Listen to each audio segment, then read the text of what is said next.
is Bob Marcom, and it's a pleasure to be able to speak to you this way. I gotta say one thing to start out with. My first car in high school was a Ford. I loved my Model A Fords. Loved my Model A Fords. My best pickup truck ever, Ford pickup. Credibility, let's talk about that for a second. And I know that as a new coach,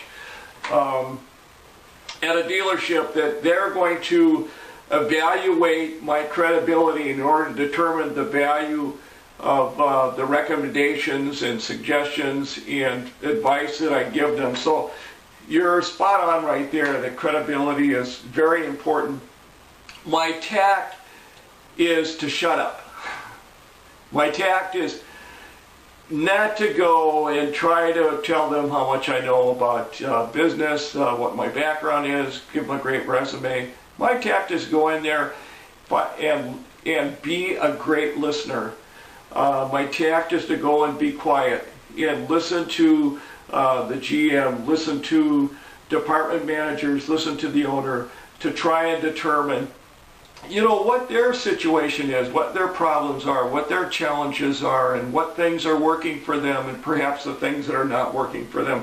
So my tact is to ask questions, be a great listener, and I know that if I ask the right questions, they're going to understand that I have a great deal of credibility, and it'll give me opportunities to talk about my experiences at the same time.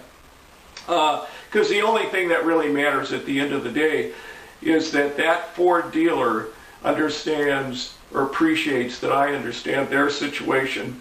And I've done that by asking questions. What's influenced me most? There's a couple things. The greatest influencer in my life was my dad, hands down. As I grew up from junior high school, and college, I had an opportunity to follow my dad around a little bit.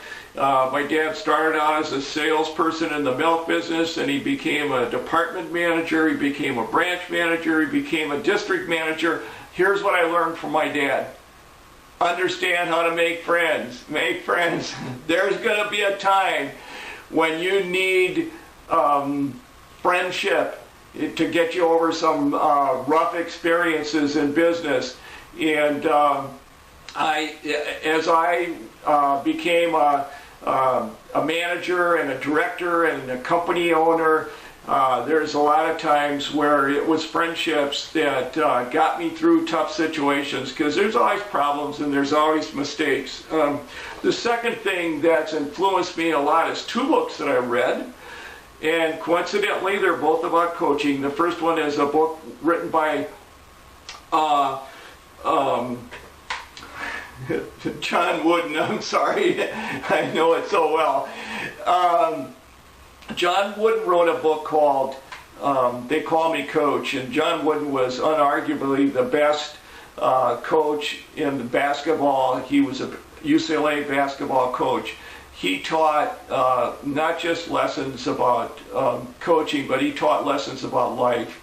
And the second book that has been very important to me is a book called The Corporate Coach, written by James Miller. And that's just the best primer on how to mentor and direct and teach and coach teams that has ever been written. And I learned a lot from that book. I've taught it. I've taught seminars on it. I've directed teams based on those principles. And The Corporate Coach is just a super book. What's the difference between facilitation and coaching? There can be some fine lines, but let me just give you some bullet points. Coaches are leaders, and coaches and facilitators really are managers of directors of direction. And coaches are the ones who share vision. Coaches urge excellence. Coaches set standards. Facilitators are there just to help a group find their own solutions.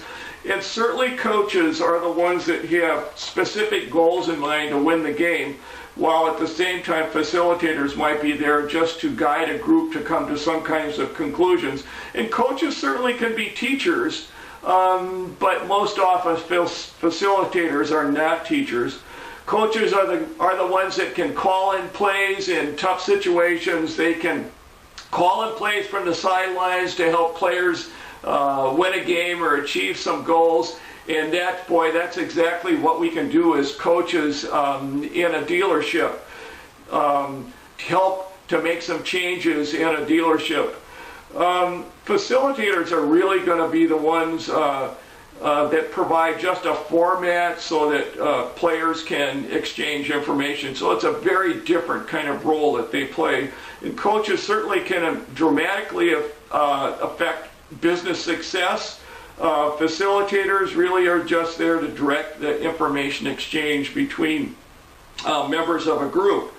At the end of the day, I believe that coaches really are the ones who are best positioned to help our dealers accomplish some goals, and even to help dealers accomplish some goals that they never thought were possible. And that's a very exciting thing.